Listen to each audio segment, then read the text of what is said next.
February 19, 1945.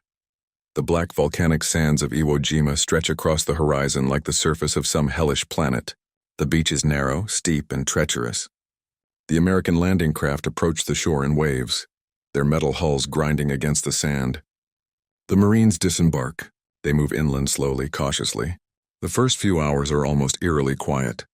No Japanese bullets rake across the beach. No artillery shells rain down from the volcanic heights. The Japanese are not defending the beaches. The Japanese have learned from previous battles, from Tarawa and Saipan and Tinian, that defending the beaches is suicidal. American firepower from the naval guns offshore is too great. American air superiority is absolute. To defend the beaches is to die pointlessly, so General Tadamichi Kuribayashi has made a different decision. He will surrender the beaches. He will retreat into the interior of the island. He will prepare a defense that is not a thin crust along the shore, but a deep fortress of caves and tunnels honeycombed throughout the volcanic rock, the gorge, the Motoyama Plateau, the ridges and escarpments. Every place has been prepared. Every place has been fortified. 23,000 Japanese soldiers occupy underground positions. They have 5,000 caves connected by 18 kilometers of tunnels. They have 642 concrete pillboxes and blockhouses. They have 120 large naval guns. They have 300 anti-aircraft guns. They have 130 howitzers. They have stockpiled 22 million rounds of ammunition. They have food for 4 months. They have water stored in deep cisterns. They have prepared for this battle with meticulous care. They have prepared for this battle knowing that they are going to die. They have prepared for this battle because Emperor Hirohito ordered them to defend Iwo Jima to the last man. They have prepared for this battle because to do anything less would be dishonorable. They have prepared for this battle knowing that it will be their last battle. And on February 19, 1945, as the American Marines moved inland from the beaches, the first Marines began to die. The first few days of the battle unfolded as the Japanese had planned. American Marines advanced slowly. Japanese artillery and machine gun fire took its toll. The Marines dug in. The Marines called for naval gunfire support. The Marines called for airstrikes. The Japanese responded by fading deeper into their tunnels and caves. Japanese defenders would emerge from one position, fire on the Marines, and then disappear into the tunnel system, reappearing somewhere else. The Japanese defense was elastic as Kuribayashi had designed it. It was a defense that wore down the attacker. It was a defense that made the Marines fight for every inch of ground. It was a defense that accepted casualties as the price of staying in the fight. But the Marines were advancing. Slowly, relentlessly, the Marines were fighting their way inland. By February 23rd, the American flag had been planted on top of Mount Suribachi. One of the greatest photographs of the war was taken, the image of Marines raising the stars and stripes on the volcanic rock. The photograph has been reproduced in countless books and documents.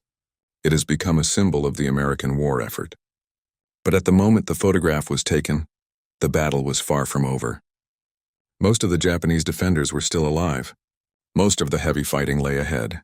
The battle for Iwo Jima would last 36 days. By the time it ended, more American casualties would have been inflicted than Japanese casualties, rare among Pacific War battles, a testimony to the strength of Kuribayashi's defensive system. Among the weapons the Marines brought to Iwo Jima were 8 experimental flamethrower tanks. The Marines had developed these tanks on the island of Saipan, on Tinian, and had refined them through combat experience. The tanks were modified M4A3 Sherman tanks. The main gun had been replaced with a flamethrower mechanism designed by Navy Seabees. The fuel tank could hold 290 gallons of thickened fuel, plus an additional 10 gallons of unthickened fuel for ignition. Compressed nitrogen, chosen because it would not support combustion if the tank was hit by enemy fire, provided the pressure needed to spray the fuel over a distance of 150 yards. The tanks were called Zippos. They were called Ronson tanks. They were called the Devil's Weapon by the Japanese. They were given identification numbers, Tank 431 through Tank 438. When these 8 tanks landed on February 19th, they were held in reserve. The Marine commanders wanted to assess the tactical situation before committing such a unique and irreplaceable weapon, but within 36 hours all 8 tanks were in action, and within 36 hours, the Japanese defenders had encountered something they had not anticipated, something they could not effectively counter, something that would fundamentally change the psychology of the battle, The flamethrower is a weapon that has been feared throughout history. It is a weapon that kills not with the clean impact of a bullet or the explosive shock of a shell, but with fire, with pain, with screaming, with the transformation of a human being into a burning torch. The Japanese defenders of Iwo Jima had read reports about flamethrower tanks from earlier battles. But reading reports was not the same as experiencing the weapon in person. The first Japanese soldier to encounter a flamethrower tank saw the machine emerge from the smoke and dust like a demon. The tank approached to within 150 yards. The operator aimed the nozzle. The ignition system sparked, and suddenly there was a stream of fire. Not a shell, not a grenade. A continuous stream of liquid fire that traveled through the air and crashed against the concrete bunker like a wave. The fire entered through the gun port, through the observation slits, anywhere there was an opening. The fire consumed the oxygen in the bunker. The bunker became an oven. The Japanese soldiers inside screamed. They tried to flee, but the fire was everywhere. Some soldiers who had sworn to die at their posts began to abandon their positions the moment they saw a flamethrower tank approaching. This represented something unprecedented in the war. Japanese soldiers refusing to obey orders. Japanese soldiers abandoning fortified positions not because the positions had been overrun, but because they were afraid of being burned alive. Sergeant Takahashi, a Japanese soldier who survived Iwo Jima, later testified during post-war interrogations about his first encounter with a flamethrower tank. His bunker had survived direct hits from naval gunfire. 12-inch shells had struck the concrete. The bunker had absorbed the punishment and remained intact. Takahashi had felt safe in that bunker. He had felt protected. He was preparing to fire on American infantry when the tank approached. He was preparing to take lives when suddenly the tank erupted in flame. Not a shell. A continuous stream of liquid fire. The fire hit his bunker. It entered through the gun slits. 10 seconds of screaming, then silence. The message that would spread through the Japanese lines was stark. No bunker was safe. No fortification could protect against this weapon. No amount of preparation could defend against fire. Major Yoshida, commanding the 136th Infantry Regiment, received increasingly panicked reports from his forward positions. His adjutant, Lieutenant Hiroshi Ito, recorded in the battalion war diary, "The men report tanks that shoot streams of fire. The flame enters our bunkers through gun ports and observation slits.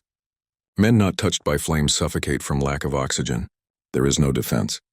The message that had once been a matter of confidence and resignation, death in battle is glorious, had transformed into something else. There is no defense. The psychological foundation of the Japanese defense had shifted. The belief that careful preparation and defensive fortifications could enable soldiers to inflict maximum casualties on the Americans began to crumble in the face of this new weapon. Private Kenji Suzuki was one of 13 survivors from a company of 178 men. He later described the breakdown in morale that occurred when flamethrower tanks began attacking the positions. When word spread that flame tanks were approaching, men who had sworn to die for the emperor began to abandon positions. We had been taught that death in battle was glorious. We had been told that dying for the emperor would ensure us a place in eternity. But there was no glory in being burned alive. There was no honor in being incinerated in a cave. There was only terror. There was only pain. There was only the desperate desire to escape, even if escaping meant violating direct orders. Even if it meant abandoning comrades. Even if it meant being executed by your own officers for cowardice. The flamethrower tank had introduced something new into the battle. The flamethrower tank had introduced a weapon against which the careful doctrinal preparations of the Japanese military had no effective answer. Corporal Masao Watanabe survived the battle and testified about the effectiveness of the flamethrower. Fire came from all directions. It entered every cave, every tunnel, every defensive position. Men tried fleeing deeper into the fortifications, but flame followed them, consuming oxygen. The thought was that if you went deep enough, you could escape. But fire, once it entered a confined space, would consume all the oxygen. A soldier could flee from flame only to be suffocated by the absence of air. Death might come from the heat. Death might come from the inhalation of superheated air. Death might come from suffocation. But death was coming. The psychological effect of this certainty was devastating. Soldiers who had been conditioned to accept death in battle began to lose that conditioning when death took on the form of immolation. Captain Eno ordered a counterattack against American positions. The Marines were advancing. The counterattack was meant to drive them back. It was meant to disrupt their momentum. But when the order was given and soldiers were told to move out of their fortified positions and assault the American lines, men began to refuse. For the first time in the war, Japanese soldiers disobeyed direct orders. The psychological breakdown had reached the point where soldiers were willing to violate the military code that had been drilled into them since childhood. Better to be shot for disobedience than to be burned alive advancing into an open field where flamethrower tanks waited. The command structure began to break down. Officers attempted to enforce discipline, but the fear had become too great. The soldiers' faith that preparation and fortification would protect them had been shattered.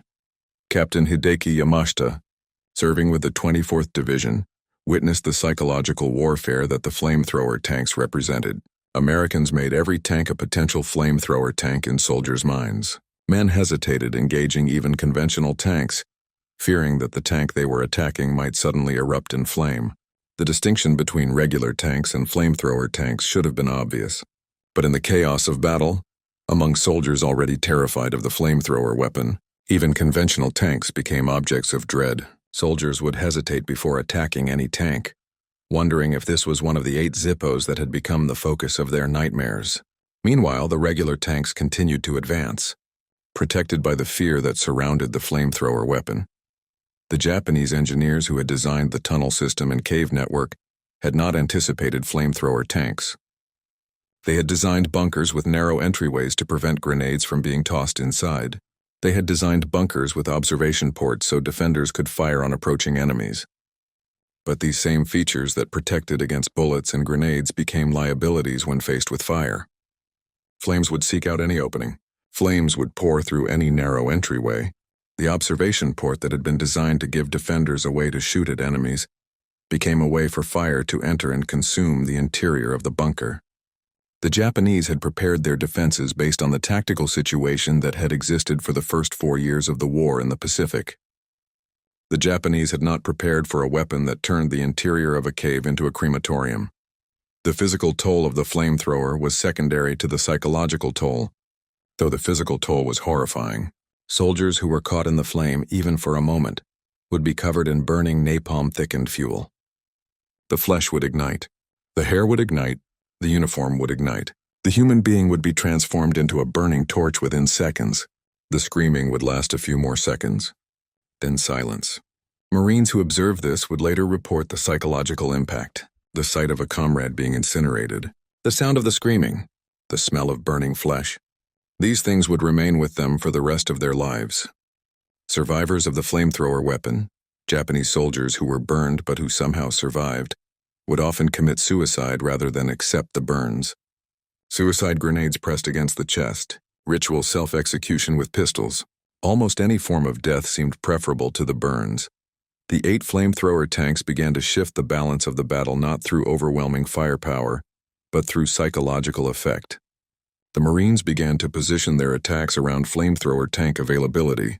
Infantry units learned that they could follow 50 yards behind a flamethrower tank, close enough to exploit the shock effect as Japanese soldiers panicked and abandoned positions, but far enough back to avoid the blast of heat that would singe eyebrows at 30 yards. Tank commanders developed techniques for using the flamethrower effectively. One technique was called corkscrew and burn. The tank would approach a position in a spiral pattern, maintaining continuous flame to suppress enemy fire, while minimizing the tank's exposure to anti-tank weapons. Another technique was breach and clear. The flamethrower would first neutralize a position's defenders, and then Marine engineers would rush forward with demolition charges to permanently destroy the fortification. This combination of psychological shock and tactical effectiveness proved devastating against positions that had resisted days of conventional assault. The most critical moment came in late February when Japanese commanders began to realize that the defenses were not holding. The doctrine that had been taught at Japanese military academies that a well-prepared defensive position with adequate supplies of ammunition and food could withstand assault indefinitely had been rendered obsolete by the flamethrower tank. No amount of training could prepare a soldier for the terror of fire. No amount of ideology could overcome the primal fear of immolation. The Japanese military's entire system was based on the assumption that soldiers could be conditioned to accept death. But death by flame was different. Death by flame was primal. Death by flame was horror. The American advantage was not simply military. The American advantage was cultural. The Americans had designed a weapon that exploited a psychological vulnerability in the Japanese military system. The Japanese military system was built on the belief that ideology and training could overcome any physical threat. The Japanese soldiers were told that they should embrace death. They were told that death in battle was glorious. They were told that any soldier who attempted to surrender would be executed by his own officers. They were told that there was no escape. There was only duty. There was only honor. There was only death. But the flamethrower tank introduced an element of horror that undermined these beliefs. The flamethrower tank suggested that there were forms of death that were not glorious. There were forms of death that were not bearable. There were forms of death that violated the psychological conditioning that the military had imposed on its soldiers. The American soldiers and Marines, by contrast, were fighting with different motivations. The American soldier wanted to win the battle and then return home. The American soldier was fighting for his comrades. The American soldier was fighting because he had been ordered to fight. But the American soldier was not fighting with the belief that he must embrace death. The American soldier was fighting with the belief that he should try to preserve his life while accomplishing his mission. This fundamental difference in psychology and motivation created an advantage for the American forces. The American soldiers could adapt their tactics based on what worked. The Japanese soldiers were constrained by doctrine and by ideology. The 8 flamethrower tanks, along with 8 additional tanks that had arrived with later reinforcements, continued to provide decisive support throughout the battle. Tank 434, supporting the 23rd Marines near the East Boat Basin, destroyed 4 fortified positions in a single afternoon. Tank 437 pioneered breach and clear tactics with the 24th Marines. Tank 431 pushed through smoke and artillery fire that would have stopped an infantry assault. The tanks accumulated damage.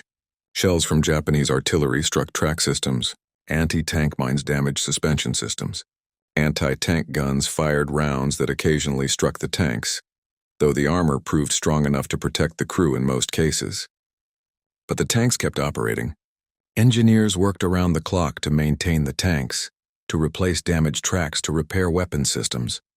The tanks became symbols of American industrial capacity and American ability to innovate under fire. The American military advantage was, at its foundation, rooted in industrial capacity. The flamethrower tanks had been developed by Navy Seabees working at Schofield Barracks in Hawaii.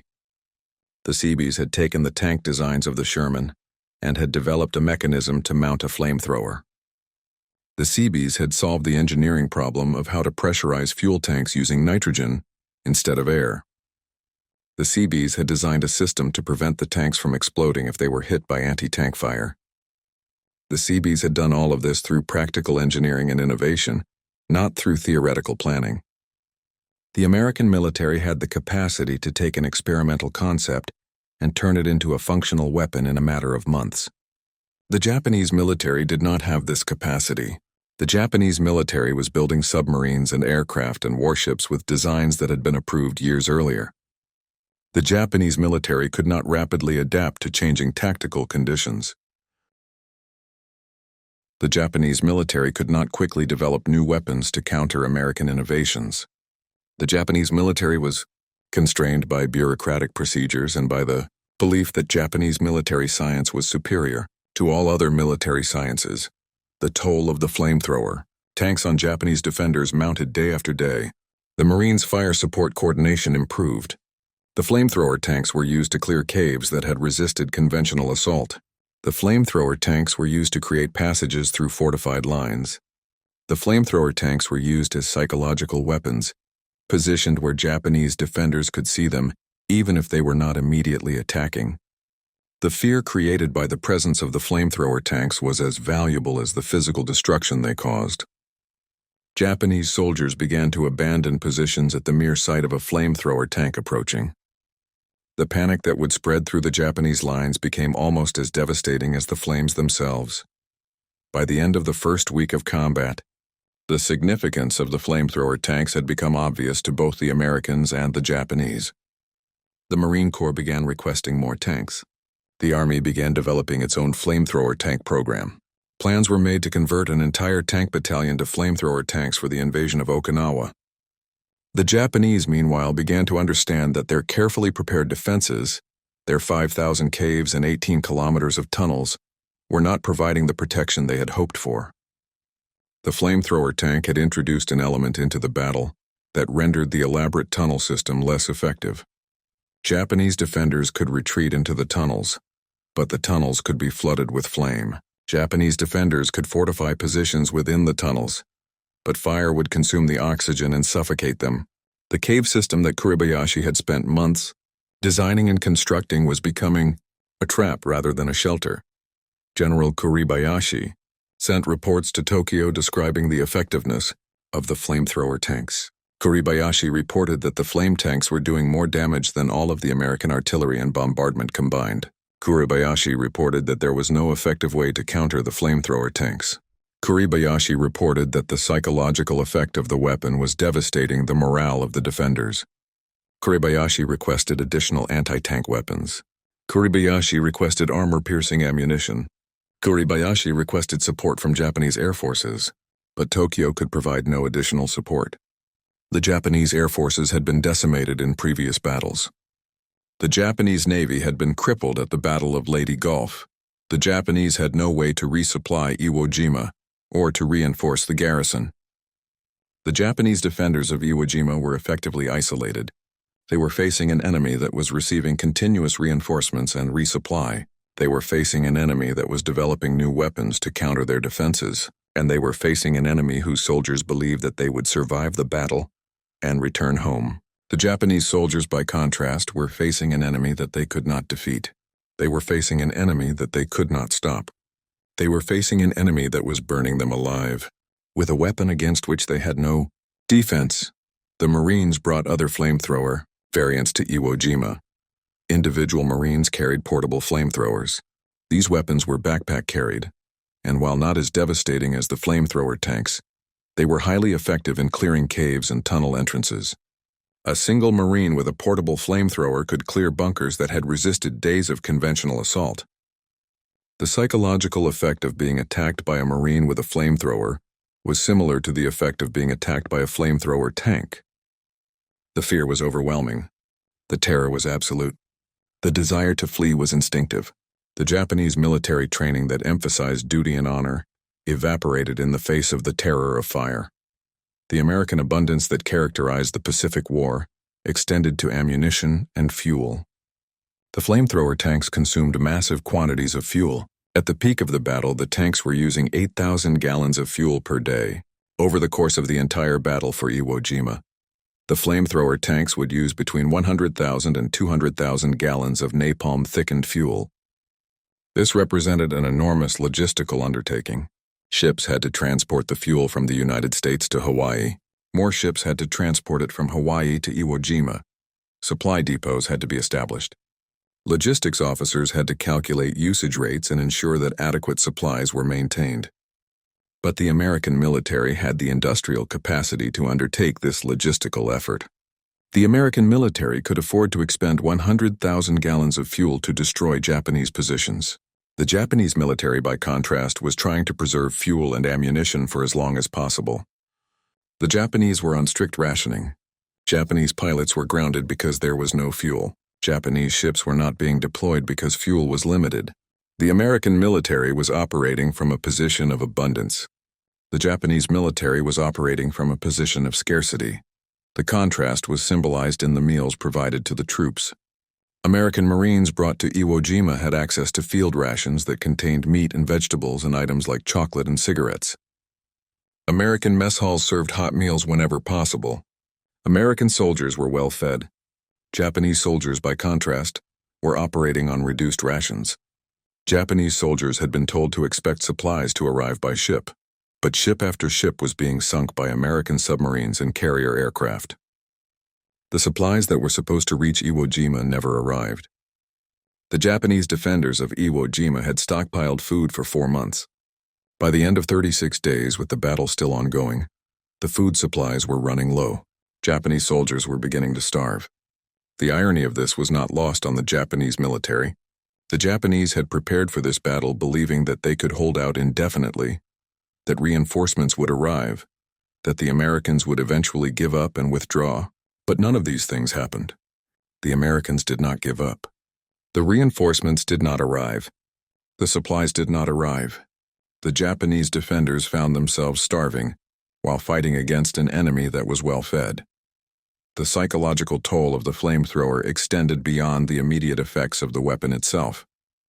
Japanese soldiers who saw comrades burned alive by flamethrowers began to take precautions to avoid the same fate. Some soldiers carried suicide grenades, planning to detonate themselves rather than be captured or burned alive. Some soldiers planned group suicides. Some soldiers began to lose faith in the defensive system that had been so carefully constructed.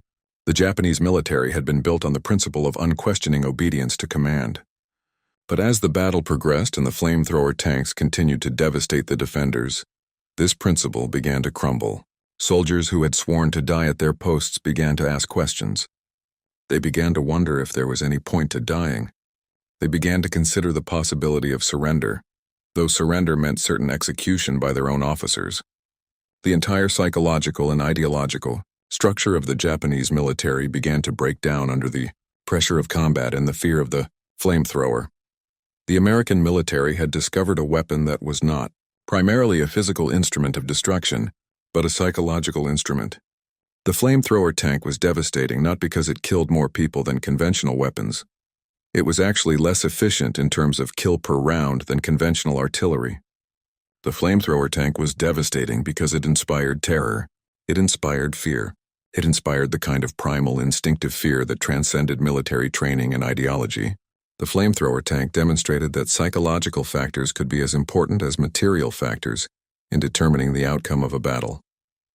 An army with superior technology, superior training, and superior preparation could be defeated by an army that had a weapon that inspired overwhelming fear. By February 26th, exactly 1 week into the battle, 4 of the 8 flamethrower tanks had been damaged and withdrawn for repairs, but new tanks were arriving to replace them. The Marines had developed a system of maintaining and repairing the tanks under fire. CB engineers worked in forward positions, replacing damaged tracks and repairing damaged weapon systems. The logistics system that supported the flamethrower tanks was as important as the tanks themselves. American industrial capacity had created a system that could support advanced weapons on a distant island. The American military could lose tanks and get replacements. The American military could use 8,000 gallons of fuel in a single day and know that more would arrive tomorrow. The Japanese military could lose tanks and not get replacements. The Japanese military could not spare fuel for anything other than essential combat operations. The contrast was stark. The war was being decided not just by the weapons themselves, but by the industrial systems that supported those weapons. Japanese officers attempted to develop counter-tactics to the flamethrower tanks.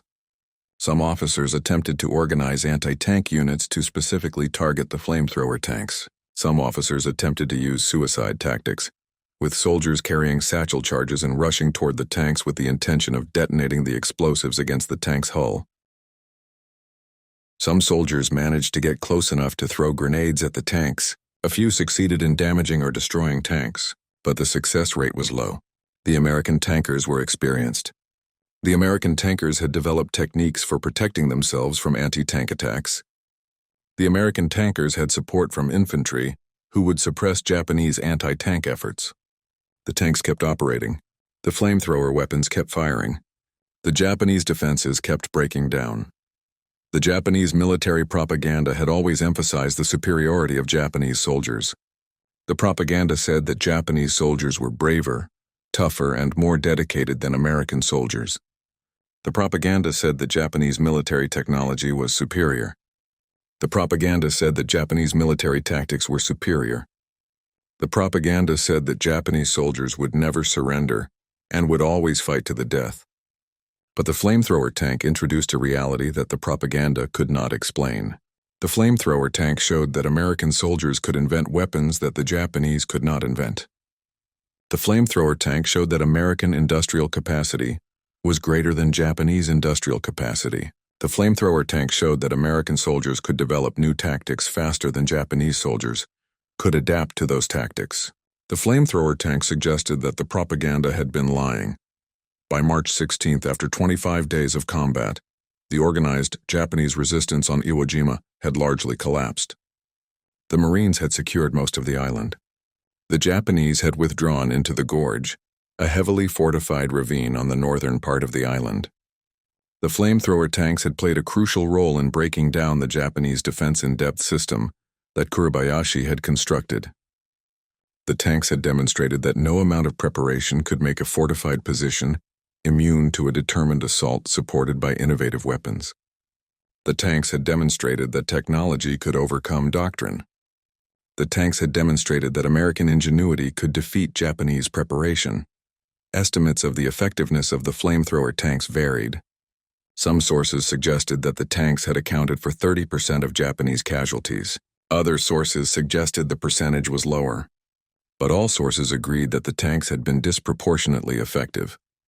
Disproportionately effective not because they had killed more people than conventional weapons, but because they had broken the psychological will to resist of the Japanese defenders. The Marines said that the flamethrower tanks were the most effective weapon they had in the taking of Iwo Jima. The Marines said that they preferred to follow the tanks, rather than any other type of armor. The Marines said that the tanks had saved American lives by breaking Japanese defenses more quickly and effectively than conventional weapons could have. The battle for Iwo Jima lasted 36 days. By the time it ended, 28,686 Japanese soldiers had been killed. Only 216 had been taken prisoner. Of the 60,000 American forces involved, 6,121 had been killed, and 19,217 had been wounded. Total American casualties exceeded Japanese casualties. This was unusual for Pacific War battles. This was a testament to the strength of the Japanese defense. This was a testament to the skill of General Kuribayashi. But despite the strength of the defense, the American forces had prevailed. Despite the careful preparation, the Japanese had been unable to prevent the American conquest of the island. One of the reasons for this was the flamethrower tank. One of the reasons was that the Americans had developed a weapon that rendered the carefully constructed Japanese defenses less effective than they should have been. One of the reasons was that the Americans had a weapon that inspired such terror that some Japanese soldiers abandoned the duty to their emperor because they could not face the fear of immolation. The aftermath of Iwo Jima. The American military recognized the value of the flamethrower tank. The 703rd Tank Battalion was converted entirely to flamethrower tanks. All 54 tanks in the battalion were modified to carry flamethrowers. The battalion was deployed to Okinawa in April 1945. At Okinawa, the flamethrower tanks proved even more effective than they had been at Iwo Jima. The 713th Tank Battalion killed 4,688 Japanese soldiers while suffering only 8 men killed and 111 wounded, a ratio of more than 500 to 1. The battalion's tanks used over 200,000 gallons of napalm-thickened fuel over the course of the 85-day campaign. The tanks destroyed countless caves and fortifications. The tanks broke Japanese morale. The tanks demonstrated that a single innovation, a well-designed flamethrower mechanism, mounted on a tank hull, could fundamentally change the nature of the battle. The Japanese military leadership came to recognize the threat represented by the flamethrower tanks. General Kuribayashi had reported that the flame tanks were the most dangerous weapon the Americans possessed. Plans were made to develop Japanese flamethrower tanks, but the plans never came to fruition. Japanese industry did not have the spare capacity to develop new weapons. Japanese military design bureaus were already overwhelmed with existing projects. Japanese military procurement was in chaos. The Japanese Navy and Japanese Army were competing for limited resources. No coherent plan existed to develop counterweapons to the American flamethrower tanks. The Japanese military was reacting to American innovations rather than planning and developing new weapons to address emerging threats. This was a fundamental advantage that the Americans possessed. The American military could identify problems and develop solutions. The Japanese military could identify problems but could not develop solutions because the industrial capacity did not exist to do so. The flamethrower tanks that fought at Iwo Jima and Okinawa were built in Hawaii by the Seabees. A total of 354 flamethrower tanks were eventually constructed. CB technicians under the command of Colonel George Unmacht supervised the conversion process. The CBs worked around the clock to prepare tanks for combat operations. The CBs also maintained the tanks in the field, performing repairs and modifications based on combat experience. The CBs represented the kind of innovative, pragmatic approach that characterized American military engineering. The CBs looked at a problem. Japanese defenders in caves were difficult to kill with conventional weapons, and developed a practical solution. The solution was not elegant. The solution was not sophisticated. The solution was simply to mount a flamethrower on a tank. But the solution worked. The solution was so effective that the Marines and Army requested more and more of the tanks. The solution changed the nature of combat in the Pacific War. The psychological impact of the flamethrower tank extended beyond the immediate battles. Survivors of the battles at Iwo Jima and Okinawa carried the trauma of the weapon with them for the rest of their lives. American soldiers who used the flamethrowers often suffered from survivor's guilt and psychological trauma. The flamethrower operator had to get close to enemy positions. The flamethrower operator was a priority target for Japanese defenders. The flamethrower operator suffered a casualty rate among handheld operators of up to 92%. 92%. 1 in 12 handheld flamethrower operators would survive the campaign. The other 11 would be killed or severely wounded. This casualty rate was not secret. American soldiers knew it. The flamethrower operators knew it. The decision to become a flamethrower operator was a decision to volunteer for a suicide mission. Some of the Marines and soldiers who survived the war and carried the flamethrower would later admit that they had experienced psychological trauma that lasted their entire lives. The sight of human beings being burned alive, the sound of men screaming, the smell of burning flesh. These memories would remain with the survivors until they died. Japanese survivors of flamethrower attacks also carried psychological trauma. Soldiers who were burned by flamethrowers but who survived the burns faced a lifetime of physical pain and disfigurement. Soldiers who had witnessed comrades being burned alive faced psychological trauma similar to what the American soldiers faced. The flamethrower was a weapon that inflicted psychological wounds that lasted long after the battle had ended. It was a weapon that demonstrated that wars are not only fought with weapons, but with the psychological impact that weapons create. It was a weapon that showed that terror and fear could be as valuable militarily as the actual destructive power of the weapon itself. The legacy of the flamethrower tank in the Pacific War extended beyond the immediate battles where it was deployed. The flamethrower tank demonstrated that military innovation was possible even during wartime. Military innovation required creative thinking. It required the willingness to question doctrine and established practices. It required the ability to develop new solutions to new problems. The American military possessed these qualities. The American military had CBs who could design and build new weapons. The American military had officers who were willing to accept experimental weapons and deploy them in combat. The American military had a logistical system that could support new weapons with the supplies and support necessary to maintain them in the field. The Japanese military did not have these qualities. The Japanese military was constrained by tradition and doctrine. The Japanese military was constrained by industrial limitations. The Japanese military was constrained by the belief that military science had been perfected and that further innovation was unnecessary. The flamethrower tank represented the future of modern warfare. Modern warfare would be decided not just by numbers of soldiers and quantities of weapons, but by the technological sophistication of weapons and the ability to innovate under pressure. The nation that could invent new weapons faster than its enemies could be the nation that would ultimately prevail. The nation that could adapt its tactics faster than its enemies could be the nation that would ultimately prevail. The United States possessed these qualities. Japan did not. The flamethrower tank was a manifestation of this fundamental advantage. The flamethrower tank was a symbol of American innovation and American adaptability. The flamethrower tank was the reason why 8 tanks could shift the balance of a campaign. The flamethrower tank was the reason why Japanese soldiers who had been willing to die began to question whether the death should come from fire. The Battle of Iwo Jima ultimately demonstrated that material factors and technological factors could be decisive in military campaigns. General Kuribayashi had prepared an extremely strong defense. Kuribayashi had selected terrain that was naturally defensible. Kuribayashi had constructed fortifications in depth. Kuribayashi had stockpiled supplies for months of siege. Kuribayashi had trained his soldiers and assigned them to defensive positions where they could inflict maximum casualties on the Americans. And yet, despite all of these factors, the Americans had prevailed. One of the reasons was the flamethrower tank.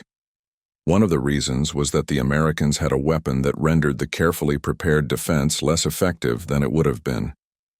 One of the reasons was that American ingenuity had overcome Japanese preparation.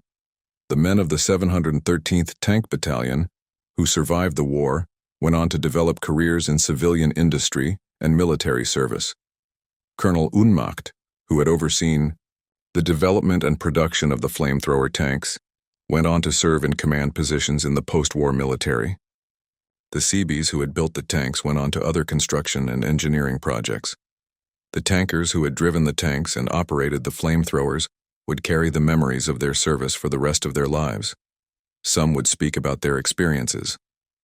Others would remain silent, unable or unwilling to discuss the terrible things they had witnessed and participated in. All of them understood that they had been part of something historic. They had been part of the development and deployment of a revolutionary weapon. They had been part of the system that had defeated the Japanese Empire. They had been part of the victory in the Pacific. The Japanese defenders of Iwo Jima and Okinawa understood the significance of the flamethrower tank differently. The survivors understood that they had faced a weapon for which there was no defense. The survivors understood that their sacrifice had not been enough. The survivors understood that despite their courage and their preparation and their willingness to die, they had been defeated by a new technology that they could not overcome. The Japanese military had been built on the belief that willpower and dedication could overcome material disadvantage. The flamethrower tank demonstrated the limits of this belief. The flamethrower tank demonstrated that at some point, material advantage becomes decisive. At some point, technology becomes more important than ideology. At some point, innovation becomes more important than tradition. The flamethrower tank was the embodiment of these truths. In the end, the story of the flamethrower tank is a story about the nature of war and the nature of technological advancement. It is a story about how a relatively simple innovation, mounting a flamethrower mechanism on a tank, could have profound effects on military campaigns. It is a story about how fear can be as effective a weapon as explosive force. It is a story about how innovation and adaptability can overcome preparation and doctrine. It is a story about how American industrial capacity and American creativity could be brought to bear on military problems to produce solutions that change the course of battles and campaigns. It is a story about the terrible price that soldiers and civilians pay when war is waged with increasingly devastating weapons. It is a story about the moment when the flamethrower tank appeared on the horizon, and Japanese soldiers called it the devil's weapon. It is a story about the transformation of warfare in the Pacific and the beginning of the end for the Japanese Empire.